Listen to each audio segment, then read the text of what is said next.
अस्सलाम वालेकुम नाज़रीन। प्रोग्राम तवाना पाकिस्तान शायगान के साथ में मैं हूं आपका मेज़बान डॉक्टर आमिर महमूद। नाज़रीन, आज हम सिंध के एक खूबसूरत शहर लाड़काना में इस वक्त बैठे हैं। बहुत तारीख़ी अहमियत का हामिल शहर है और जिस मौजू पर हम गुफ्तगू करने जा रहे हैं वो सर्जरी से रिलेटेड है और जिसे हम पित्ते का ऑपरेशन भी कहते हैं। और कमोबेश ये कहा जा सकता है कि पाकिस्तान में बहुत ही ज़्यादा एक कॉमन बीमारी होती है जिसमें पित्ते में पत्थरी भी हो जाती है, उसमें सोजिश भी हो जाती है, जिसे हम कोलेसिस्टाइटिस कहते हैं। और उसमें फिर बसा औकात ज़्यादातर अगर ऑपरेशंस अगर हम आज की तारीख़ में देखें तो वो पित्ते के हो रहे होते हैं।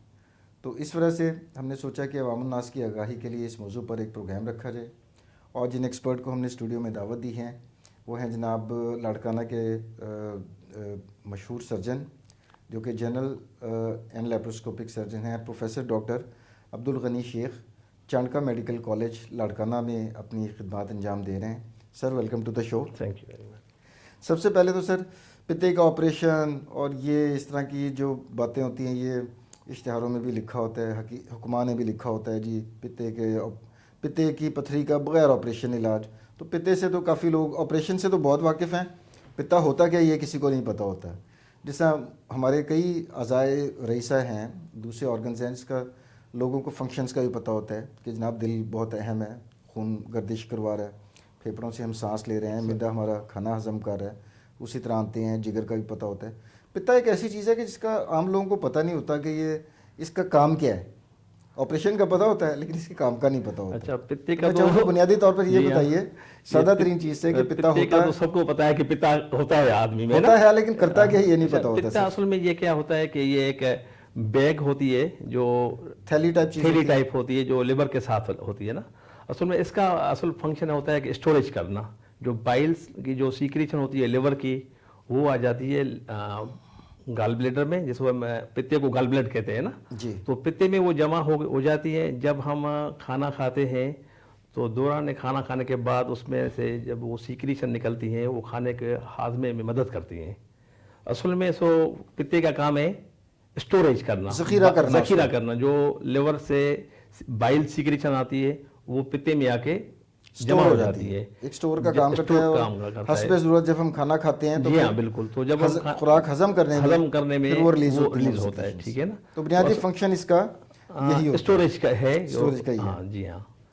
अच्छा, अब हम आते हैं सर, जो सबसे कॉमन जो आपकी प्रैक्टिस में एक बीमारी नज़र आती है पित्ते की, वो है पित्ते की पथरी। पित्ते की पथरी होती क्या है सर, और बुनियादी क्या वजूहात हैं जिसकी वजह से लोगों में ये अंदर पित्ते के अंदर पथरी पैदा हो जाती है? अच्छा, इसमें बहुत सबब है। एक तो ज़्यादा कोलेस्ट्रॉल की वजह से, ठीक है, और दूसरा ये होता है कि उसमें जो बिलिरुबिन जमा हो जाती है बाइल में। जो बाइल जो होती है उसमें कोलेस्ट्रॉल और बिलिरुबिन की ज़्यादातर होती है। जब बिलिरुबिन की वो क्रिस्टल फॉर्मेशन हो जाती है, कंसनट्रेट होती है, तो वो क्रिस्टल फॉर्मेशन ज़्यादा जमा होकर एक पथरी बनाते हैं जिसको हम कोलेस्ट्रॉल स्टोन करते हैं। और दूसरी जो बिलिरुबिन के क्रिस्टल बनते हैं उसको हम कहते हैं पिगमेंट स्टोन। सो दोनों बिलिरुबिन की वजह से और कोलेस्ट्रॉल की ज़्यादा सीक्रेशन और क्रिस्टल फॉर्मेशन की वजह से वो स्टोन बनती है। और तीसरी वजह होती है कि ब्लीडिंग डिसऑर्डर। ब्लड के जो मोस्टली बच्चों में होते हैं ना, वो जो ब्लीडिंग डिसऑर्डर होती है, हेमोलाइटिक एनीमियाज, उसमें जो स्टोन बनते हैं उसको हम कहते हैं pigment black stone. So main सबब ये है कोलेस्ट्रॉल का बढ़ जाना, जो हम चिकनाट चीज़ें खाते हैं, ऑयली चीज़ें खाते हैं, मुर्गन खा रहे हैं, और मोस्टली ये कॉमन होती है औरतों में ना, मर्दों के से ज़्यादा औरतों में ज़्यादा होती है क्योंकि उनमें कोलेस्ट्रॉल की ज़्यादा होती है। और जो फैटी होती है ना, फैटी औरतों में चर्बी की मिकदार भी शायद ख़वातीन में ज़्यादा होती है, ये भी शायद एक वजह से बनती है। और एक 40 साल के बाद 40, इसमें हमारे जो कॉमन कहते हैं हम फीमेल, फैटी, 40 और फर्टाइल। सो ये 4 सबब होते हैं। यानी कि खातून मर्दों में भी होते हैं मगर ज़्यादातर खातून में ज़्यादा होती है। खातून वजन भी ज़्यादा हो और माँ बनने की सलाहियत भी हो उस एज ग्रुप में, फर्टाइल एज में। और चौथा कौन सा था? चौथा उसमें जो फैटी होती है ना, 40 ईयर्स, 40 साल की उम्र, हाँ, उसमें ज़्यादातर होती है। आजकल तो सब एज में है, इवन यंग एज में, फीमेल्स में और मेल्स में, दोनों में आजकल यंग एज में भी बहुत कॉमन हो गई है। उसकी ज़्यादातर वजह ये है कि वो जंक फूड्स है और ओवर ईटिंग, जिसे हम कहते हैं कि ऑयली तो चीज़ें, शौक इस कौम को खाने पीने के खाने पीने का चीज़ है। जी हाँ, बिल्कुल, वो आपने दुरुस्त जिंदा रहने फरमाया। के लिए नहीं खाते, खाने के लिए जिंदा रह रही है कौम। बिल्कुल सही कहा आपने। अच्छा सर, इसमें ये भी चीज़ बताइएगा कि क्या ये फेमिलियल भी है, मतलब फैमिलीज के अंदर भी रन करती है, ये भी इस तरह की भी हाँ टेंडेंसी है? बिल्कुल, ये आपने सही कहा कि ये फैमिलीज में अगर किसी एक बहन को है, माँ को है, तो उसको मोस्टली चांसेस होगा उसकी बेटी में भी हो। अच्छा, जीन्स में भी कुछ हद जीन्स तक में है, बिल्कुल एक रिस्क होता है एक कि रिस्क फैक्टर है कि फैमिली में ये बिल्कुल रन करता है। अगर एक बहन में हो तो उसकी दूसरी बहन में हो सकता है, अगर माँ में हो तो 50% चांसेस है उसको बेटी में भी होगा उसको, तो ये फैमिली में भी रन करते हैं बिल्कुल। अच्छा सर, जैसे आपने अभी बड़ी तफसील से बताया कि बिलिरुबिन के क्रिस्टल्स होते हैं और दूसरे कोलेस्ट्रॉल के कोलेस्ट्रॉल के क्रिस्टल, क्रिस्टल्स हाँ, आपस में वो पाउडर नुमा चीज़ होती है जो कि जमा हो जमा के होके वो एक बिल्कुल सख्त होकर एक गुठली पथरी सी बना बन गई, लेते हैं, पथरी बन बिल्कुल। गई। जी हाँ। अब मरीज़ के अंदर क्या क्या अलामात ऐसी इब्तदाई स्टेज में आती हैं कि जिससे मरीज़ का शक जाना चाहिए कि जनाब ये पित्ते की पथरी? अच्छा, मोस्टली पेशेंट को जो होता है ना, वो पेन की वजह से जो एब्डामिन में दाएं तरफ एक पसलियों के नीचे जहाँ हमारा जिगर वाक़या जिगर होता है, होता है ना, वहाँ पर उसके दर्द होती है सर? हाँ, एक वो वैसे जैसे हाथ ऑयली चीज़ें खाने के बाद वो उसको वैसे फीलिंग होती है कि जैसे गैस आ गया ना, तो मतली हो गई, किसी पेशेंट को गटारें शुरू हो गई, गटार शुरू हो गई, तो उस वो पेन जो होता है कभी कभी इतना ज़्यादा होता है कि आदमी वो नींद से उठ जाता है ना। लेट टाइम अगर उसने ऑयली चीज़ें खाई तो उसको 1-2 घंटे के बाद इतना शदीद दर्द हो गया तो उसको समझता है कि गैस का दर्द है। मगर वो जो दर्द होता है वो समटाइम्स वो होता है क्योंकि जो गाल ब्लेडर है, जो पत्ते का है, वो कंट्रेक्शन होती है ना, कंट्रेक्शन की वजह से वो इतना सीवियर दर्द होता है कि वो नींद छूट जाता है। तो मेन जो पेशेंट को हमारे पास आते हैं दर्द की वजह से, और खास तौर पर बदहाजमी, चिकना खाने के चिकना बाद। खा। अच्छा, वो इनिशियल उसके और क्लासिकल सिम्टम्स क्या होते हैं सर, जिससे बिल्कुल पता आपको 100% श्योर हो जाए कि जनाब इसको पित्ते की पथरी है? अच्छा, उसमें क्या होता है कि जो दर्द होता है वो जो पेन किलर्स हैं वो उससे ख़त्म हो जाता है, ठीक है। और ये मोस्टली जो दर्द होता है वो कूल्हे की तरफ जाता है, पीछे कमर की तरफ भी जाता है, ठीक है, समटाइम्स। और रिपीटेड अटैक होते हैं ना उसके। अच्छा, लोग गुर्दे के दर्द से नहीं कंफ्यूज करते इसे, अगर पीछे जाते नहीं, हैं सर, हाँ, तो वो गुर्दे का भी आमतौर पर गुर्दे पीछे का हो रहा होता है दर्द जो ना? होता है उसके साथ वो उसको मोस्ट ऑफ द पेशेंट जो पर्सन होते हैं उसमें गुर्दे के दर्द एक टिपिकल होता है। वो उसमें पेशेंट को काफ़ी टाइम पेशाब के यूरिन में भी डिस्ट्यूरिया होते हैं, जलन होती है। यहाँ हमारे यूरिन में कोई जलन नहीं होती। एग्जैक्टली, इससे पता चल जाएगा कि पता पित्ते की चलता है, वजह से हाँ। हो सकता है दर्द हो रही है। और जो गुर्दे का दर्द होता है वो कमर की पीछे तरफ होता है, पेट के आगे तरफ नहीं आता। अच्छा, ये पित्ते के दर्द में पेशेंट को सेंट्रल एब्डामिनल पेन भी होता है ना, तो पेट के बीच में जैसे वो गैस का होता है पेन, इस तरह का। अच्छा, इसके अंदर मिलती जुलती अलामात होती हैं, इस वजह से कई दफ़ा लोग कंफ्यूज कर जाते हैं कंफ्यूज इसे। कर जाते हैं, बिल्कुल। अल्सर में भी इस तरह होता है कि अगर मैदे का अल्सर है तो कई दफ़ा मरीज को दर्द हो रहा होता है। बिल्कुल, आपने सही कहा कि अल्सर का दर्द भी सेम ही होता है, मगर वो जो सेंट्रल एब्डामिन में होता है ये मोस्टली होता है और पसलियों उसका की तरफ। खाने पीने हाँ, की वजह से इतना ताल्लुक नहीं होगा, जिससे आपने फरमाया कि चिकना खाने के बाद ही अगर हो रहा चिकना है खाने के बाद तो होता फिर है, बिल्कुल पित्ते का होगा। बिल्कुल। और जो अल्सर का दर्द होता है वो तो most कोई of भी the अगर time- आपने हाँ, मीठी चीज़ भी बिल्कुल, खाई है उससे भी हो जाएगा। उससे भी हो जाएगा। और मोस्ट ऑफ द टाइम ये जैसे ही स्टमक हमारा मादा खाली होगा पेन स्टार्ट हो जाता है। अच्छा सर, अब हम आते हैं कि ये पथरियाँ तो चलें बन गई, अलामात भी आपने बड़े अच्छे तरीके से एक्सप्लेन कर दी। अब बीमारी की जो शिद्दत है उसका इन्हिसार किन फैक्टर्स के ऊपर होता है? लोकेशन ऑफ द स्टोन, कि कहाँ पर पड़ा हुआ है पत्थरी, या तादाद उनकी, या उनका साइज़? 3-4 चीज़ें ही है ना अच्छा, सर? ये आपने भाई बिल्कुल सही कहा कि इसमें तादाद हो या पेशेंट साइज़ भी है ये और लोकेशन भी। बिल्कुल, ये मेनली लोकेशन पे होती है और नंबर ऑफ स्टोन। अगर पूरा फुल ऑफ स्टोन है गाल पित्ता, तब भी जल्दी उसमें अलामत शुरू हो जाते हैं। अगर दूसरा वो साइज कितनी भी हो, आधा 1 सेंटीमीटर हो, 1/2 सेंटीमीटर हो, अगर वो स्टोन नीचे उसके पित्ते की जो है ना वो एक होती है बॉडी, जिसे मैं वो कहते हैं जो बड़ी साइज बड़ा हिस्सा है बड़ा हिस्सा, उसको हम बॉडी और फंडस कहते हैं। वो जो बिल्कुल बारीक सा होता है, नेरोस्ट पॉइंट होती है जिसको हमें नेक कहते हैं ना, और माउथ जो नीचे बिल्कुल वो कॉमन बाइल डक्ट से जब खुलता है, यानी कि वो नली जो हमारी आंतों तक जा रही है, आते तक नहीं, उसमें के ऊपर जो है वो उससे- बड़ी उससे ऊपर वाला सीधी एरिया नीचे- जो है। हाँ, जो नेक नैरोएस्ट पार्ट होता है पित्ते का, उसको हमें नेक कहते हैं। जब वो स्टोन उसमें फंस जाती है तो फिर सीवियर किस्म का पेन हो जाता है, क्योंकि उसमें जो बाइल आती है लिवर से वो तो डायरेक्ट नीचे चली जाएगी, आंत में चली जाएगी ना जी। बाकी जो गाल ब्लैडर है, जो पित्त है, उसमें जो म्यूकोजा है उसकी तो सीक्रेशन कंटिन्यू सीक्रेशन बनती है, वो उसमें जमा हो जाती है, उसकी वजह से वो पित्ता फूल जाता है। फूलने की वजह से वो स्ट्रेचिंग होती है, वो सीवियर पेन होता है। जब वो फूल जाता है, उसमें सीक्रेशन जमा हो जाती है, वो क्या होता है कि समटाइम्स इट सेकेंडरी इन्फेक्शन हो गया उसमें फिर पस भरना शुरू हो जाती है ना, जिससे इन्फेक्शन सीवियर हो जाता है। उसके बाद पेन और फीवर के साथ मोस्ट ऑफ द पेशेंट आते हैं। वो एक सीवियरिटी है ना इसमें, तो जो लोकेशन है वो मेन इसमें इंपॉर्टेंट होती है कि पथरी कहाँ पर पड़ी है। ये बिल्कुल इसी तरह ही है सर, जिस तरह एक गुब्बारा होता है, तो जो जहाँ से आपने गिरा लगाई हुई है फुलाने के बाद वो जगह exactly, आपने बिल्कुल सही कहा। तो अगर वो पथरी उसके उस गिरा वाली जगह के करीब है तो वो उसका रास्ता रोक सकता है। बिल्कुल।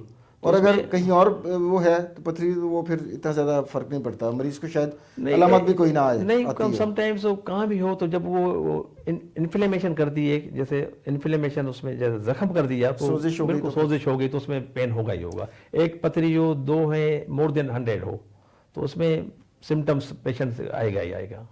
अच्छा, इसका मतलब है कि सर ये पथरियां बनने का अमल काफ़ी साल चलता रहता है। बिल्कुल। और अलामात उस वक्त आती हैं जिससे तो किसी खास खतरनाक जगह पर पहुंच जाती हैं। बिल्कुल, चाहे एक पथरी हो चाहे ज़्यादा हो। मोस्ट ऑफ द पेशेंट या 80% तो अलामत होती नहीं ना।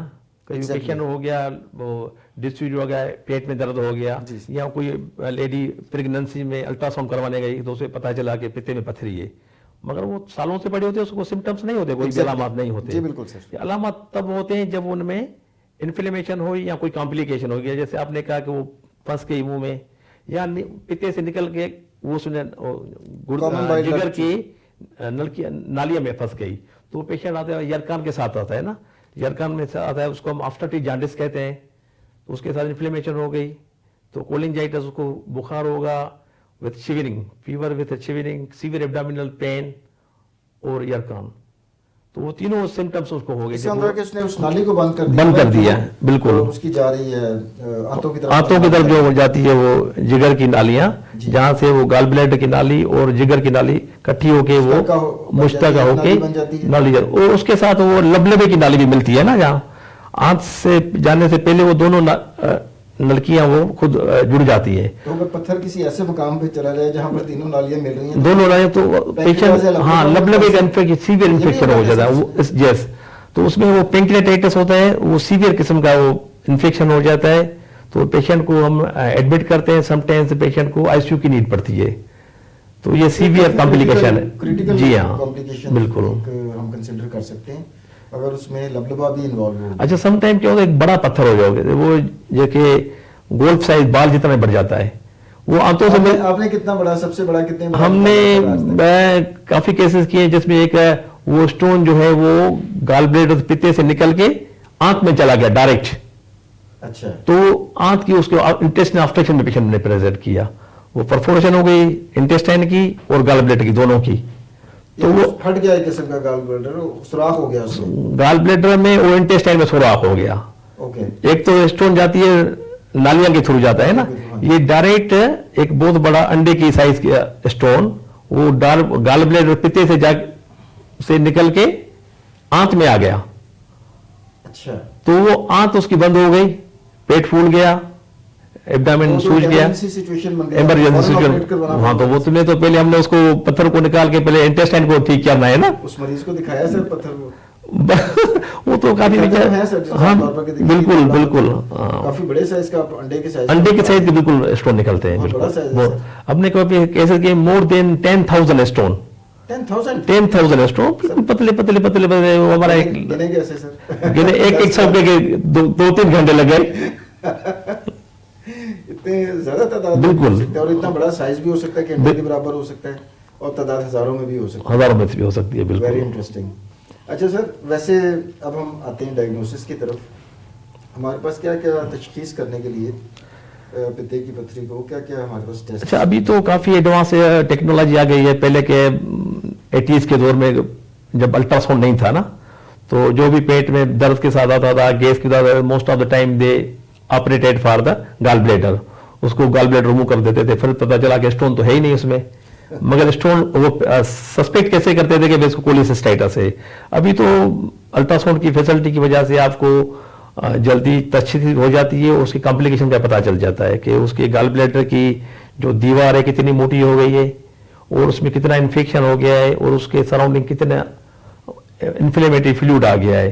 तो ultrasound is the best gold standard investigation to diagnose the cholecystitis और कोलिलिथियासिस। तो मेन जो टूल है हमारे पास वो अल्ट्रासाउंड। पहले तो पेशेंट की history, examination, once we suspect the, जब हमको शुबा होता है कि इसमें पथरी की वजह से दर्द है तो ultrasound is the best tool. चलिए, अल्ट्रासाउंड तो हर जगह पर अब तक बिल्कुल दस्तयाब है। अच्छा सर, गुर्दे की पथरी की अगर बात करें तो उसमें एक टेक्निक होती है जिसमें हम गुर्दे की पथरी को रेजा रेजा करके भी निकाल लेते हैं। बिल्कुल। तो पित्ते की पथरी में भी कोई इस तरह की टेक्निक है कि उसको छोटा छोटा करके रेजा रेजा करके तो हम निकालें या अद्वियात से उसको कुछ कर लें? क्या नहीं, आपने सही कहा कि पहले जैसे वो लिथोट्रिप्सी होती है, वो तो स्टोन गॉल ब्लैडर की हो या पित्ते की हो या किडनी की हो ना, गुर्दे की पथरी को भी वो लिथोट्रिप्सी हम तोड़ देते हैं और गॉल ब्लैडर की पथरी को भी तोड़ सकते हैं, ठीक है। मगर पथरी गुर्दे में होती है वो एक या दो होती है। जब इसमें 100 के करीब स्टोन होंगे तो आप इसको कैसे तोड़ेंगे? मुश्किल हो जाएगा। अच्छा, तोड़ तो अगर एक पथरी आ गई इसमें, आपने अल्ट्रासाउंड में देखा कि एक सिंगल स्टोन है 1 सेंटीमीटर गॉल ब्लैडर, उसको आप लिथोट्रिप्सी तो कर दी, मगर 1 महीने के बाद फिर हो जाएगी, दोबारा पत्थर बन जाएगा। हाँ, 1 महीने के बाद, क्योंकि उसमें एक टेंडेंसी हो गई ना अभी गॉल ब्लैडर में, तो उसमें अभी ये बस मेन जो है अभी पित्ते की पथरी का treatment, just remove the gall bladder. अच्छा, यही बस वाहिद इलाज है, पक्का मुस्तकिल हल जो है बिल्कुल यही है कि सर्जरी करके हम पिता ही रिमूव कर देंगे। अच्छा, अब सर हम देखते हैं कि मेडिकल साइंस में बहुत एडवांसमेंट दिन ब दिन होती जा रही है। तो पिछली सदी में तो पित्ते का ऑपरेशन ओपन सर्जरी हुआ करती थी, अभी भी शायद पाकिस्तान में शायद किसी जगह के ऊपर ओपन हो रही हो, और दूसरी कैमरे वाली सर्जरी जिसे हम लेप्रोस्कोपिक सर्जरी कहते हैं। तो दोनों में क्या फ़र्क है और लेप्रोस्कोपिक सर्जरी के फ़वाइद क्या हैं सर? अच्छा, पहले हम जो 2000 से पहले जो भी सर्जरी होती थी, मोस्ट ऑफ द टाइम हमने वो ओपन सर्जरी कहते थे ना, जिसमें हम 6 to 7 सेंटीमीटर कट देते थे पसलियों के नीचे, वो पूरा एब्डोमेन ओपन करते थे। 3 इंच का कट होता होगा? नहीं, 3 इंच का, 2.5-3 इंच का, बिल्कुल आपने सही कहा, 7 सेंटीमीटर तक देते थे। तो फिर पूरा एब्डोमेन, स्किन, उसके बाद मसल्स, पूरा एब्डोमेन को ओपन करते थे। उसके बाद वो गॉल ब्लैडर रिमूव कर, उसके पहले हम एक यकीनन हर पेशेंट के लिए ब्लड अरेंज करवाते थे कि खून का बंदोबस्त करना होना चाहिए ना। तो उसके बाद पेशेंट को 4-5 दिन तक हॉस्पिटल में रखना पड़ता था। मगर आजकल जो लेप्रोस्कोपिक है, जिसे हम सुराखों वाला ऑपरेशन कहते हैं, उसमें स्मॉल की होल सर्जरी भी इसको कहते हैं, मिनिमल इन्वेसिव सर्जरी और की होल सर्जरी। तो इसमें क्या होता है कि हम 1 सेंटीमीटर के कट देते हैं और 2 हाफ सेंटीमीटर के कट देते हैं। टोटल 4 कट से वो पूरा एक कैमरा पास करते हैं और दूसरे वर्किंग इंस्ट्रूमेंट, जैसे तकरीबन 15-20 मिनट में हम जो नॉन कॉम्प्लिकेटेड केसेस होते हैं 15-20 मिनट में वो ऑपरेट कर लेते हैं लेप्रोस्कोपी के थ्रू। जब हम ओपन सर्जरी करते तो कम से कम 1 घंटा, 1.5 घंटा और 2 घंटा ये टाइम लगता था। एक तो यानी कि ऑपरेशन का टाइम भी कम हो गया, दूसरा मरीज का अस्पताल के अंदर जो क़याम है वो भी कम हो गया। अच्छा, इसमें क्या हमने शाम को, सुबह को अगर सर्जरी की हॉस्पिटल में तो सुबह को एक नाइट जरूर स्टे करवाते हैं ना। तो अगर कोई शाम को प्राइवेट की आ गया पेशेंट तो शाम को उसको हमने एडमिट किया, रात को सर्जरी की और विदिन 24 आवर्स सुबह 10-11 बजे आफ्टर ब्रेकफास्ट उसको डिस्चार्ज कर लेते थे। और ओपन सर्जरी में एक 24 आवर्स तक पेशेंट को नील पर माउथ रखते थे और इसमें कम से कम आप 6 आवर्स के बाद आप पेशेंट को ओरली अलो करते हैं। अच्छा, इसमें फौरन आप खाना पीना बिल्कुल फ्लूइड दे देते ना। अब जैसे एनेस्थीसिया का इफेक्ट खत्म हो गया 4 घंटों के बाद, 6 घंटे बाद आप पेशेंट को देते हैं, आप चाय, आप कुछ लाइट माया चीजें आप दे सकते हैं। और सुबह को विदिन 24 आवर्स ना 12-16 घंटे के बाद पेशेंट को घर जा सकते हैं। अच्छा सर, अब हम आते हैं कि जो पिता जो रिमूव करना है, अब की होल तो आपने छोटे छोटे 1-1 सेंटीमीटर के 2 कट लगाए और आधा सेंटीमीटर के 2 कट लगाए। कुछ कट्स के बीच में से कैमरा चले गए जो कि स्क्रीन पे दिखा रहे हैं सर। जी हाँ, एक सुराख से हम टेलीस्कोप डालते हैं। जी सर। ठीक है, जिससे वो मॉनिटर पे हमें सारा देख वीएन उसकी जो है पिक्चर नजर आती है। और दूसरे 1 सेंटीमीटर से वो एक इंस्ट्रूमेंट होता है जिसमें क्लिप डालते हैं ना, उसकी भी साइज 10 मिलीमीटर तक होती है, 9 मिलीमीटर या 8 मिलीमीटर। उसके थ्रू हमें उस पर क्लिप लगा के पित्ते को काट देते हैं। और बाकी 2 हाफ सेंटीमीटर के जिसे हम गॉल ब्लैडर को होल्ड करते हैं। पर जो 1 सेंटीमीटर उसको जब पित्ता रिमूव करके एक बैग होती है उसमें डाल के, पर वो जो 1 सेंटीमीटर सुराख होता है उससे हम निकाल लेते हैं। कभी कभी स्टोन बड़ी होती है। नॉर्मली साइज कितना बड़ा होता है सर पित्ते का? मतलब 1 सेंटीमीटर बड़ी छोटी सी जगह होती है, वहां से पूरा पित्ता निकल आता है बाहर? नहीं, उसको मैंने बताया ना आपको, उस पित्ते को हम बैग में डालते हैं, ठीक है। तो जब बैग को स्किन तक लेके आते हैं तो उसको पित्ते को खोलते हैं, तो उसका जो पूरा बाइल जो भरा होता है वो बाइल उसको सक करते हैं। उसके बाद स्टोन को, एक होती है स्टोन होल्डिंग फोर्सेप ना, वो एक एक करके स्टोन को निकालते हैं। सी होती है जो, हाँ बिल्कुल, उसको निकाला स्टोन होल्डिंग फोर्सेप होता है, जो स्टोन से उसको बैग से निकाल के फिर पित्ते को निकाल लेते हैं। तो 1 सेंटीमीटर से निकल जाता है वो। कभी कभी इंसिजन को बड़ा करते हैं जी, वो केस टू केस होता है होगा। अच्छा सर, सोशल मीडिया के ऊपर और अक्सर अखबारों में भी उसमें भी इश्तिहार कई दफ़ा लोग देते हैं हकीम हज़रात के पित्ते की पथरी का बगैर ऑपरेशन इलाज, तो इसका मतलब वो गलत कहते हैं। तो बगैर ऑपरेशन इलाज, तो मैं आपको अपना एक्सपीरियंस बताता हूँ कि हमारे प्रोफेसर होते हैं ना मुमताज उमर साहब कराची में, उसके पास, हाँ, तो उसके पास एक पेशेंट आया ना, वो सदर में बड़ा उसका हकीम, मशहूर हकीम था, सदर में बैठता था। पित्ते की अब पथरी, गुर्दे की पथरी बगैर ऑपरेशन के मसला हल। जब वो खुद कराने आ गया तो किसी ने बोला, सर ये खुद क्यों करवाना है? कि भाई उससे पूछा हकीम साहब से, हकीम साहब आपने खुद क्यों नहीं इलाज किया इससे? कि भाई हमारी पथरी है ना, वो हमारे इलाज से नहीं निकलेगी वो। तो ये बहुत बड़ी मिथ है, तो नहीं, हाँ बिल्कुल। तो इस प्रोग्राम का मकसद भी है कि सर लोगों की गलतफहमियां दूर की जाएं और खामखा लोग गलत जगह पर अपने पैसे ज़ाया ना करें, और ज़ाया करने से ज़्यादा अहम ये है कि अपना ट्रीटमेंट डिले कर रहे हैं। बिल्कुल सही कहा आपने। अगर टाइम के ऊपर बर वक्त पहुंचेंगे तो शायद इतनी एमरजेंसी ना बने। जिससे आपने फरमाया कि अगर कोई कॉम्प्लिकेशन हो गई तो इसमें लबलबा भी इन्वॉल्व हो सकता है, हेपेटिक इन्वॉल्वमेंट भी हो सकती है, जिगर भी इन्वॉल्व हो सकता है। बिल्कुल सही कहा। तो लोगों को ये अताई और इस किस्म के जो हुक्मा है उनसे परहेज करना चाहिए। बिल्कुल।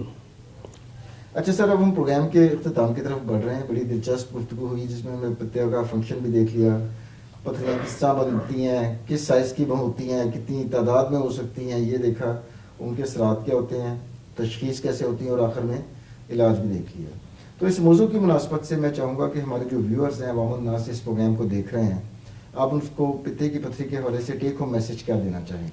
अच्छा, मैं अपने व्यूअर को ये मैसेज दूंगा कि जब भी कोई पित्ते की पथरी की वजह कोई सिम्टम्स हो, गैस पेन हो या पसलियों के नीचे राइट साइड पे पेन हो, तो किसी भी जो है एमबीबीएस डॉक्टर को दिखाए, ठीक है। वो अपनी तरफ से दवाएं शुरू ना करे, और उसकी जितनी जल्दी हो सके तशखीस हो जाए तो कॉम्प्लिकेशन भी कम होगी। और पेशेंट जिसमें हमने पहले आपको बताया कि उसमें पित्ते को गॉल ब्लैडर से निकल के वो जिगर की नलकियों में चला जाता है, उसके बाद पेंक्रियाटाइटिस के अटैक होते हैं और पेशेंट यरकान के साथ आता है। तो जितनी जल्दी तशखीस हो सकेगी उतना जल्दी इलाज मुमकिन है ना, तो कॉम्प्लिकेशन भी कम होगी। तो मेरा यही है कि जब पेशेंट को पर्सन किसी भी लेडी हो या मर्द हो, जब पेन रिपीटेडली पेन के अटैक हो रहे हैं तो जल्दी किसी एमबीबीएस डॉक्टर को दिखाए और अपनी इन्वेस्टिगेशन करवाए। Thank you very much sir. आखिर में मैं प्रोफेसर डॉक्टर अब्दुल गनी शेख साहब का तहे दिल से मशकूर हूँ कि सर ने इस बहुत ही अहम और आम बीमारी के ऊपर इतनी मुफीद मालूमात इतने अच्छे अंदाज में, सादा अंदाज में आपसे शेयर की। उम्मीद है आपको आज का प्रोग्राम पसंद आया होगा। अगले प्रोग्राम तक के लिए डॉक्टर आमिर को इजाज़त दीजिए। अल्लाह हाफिज़।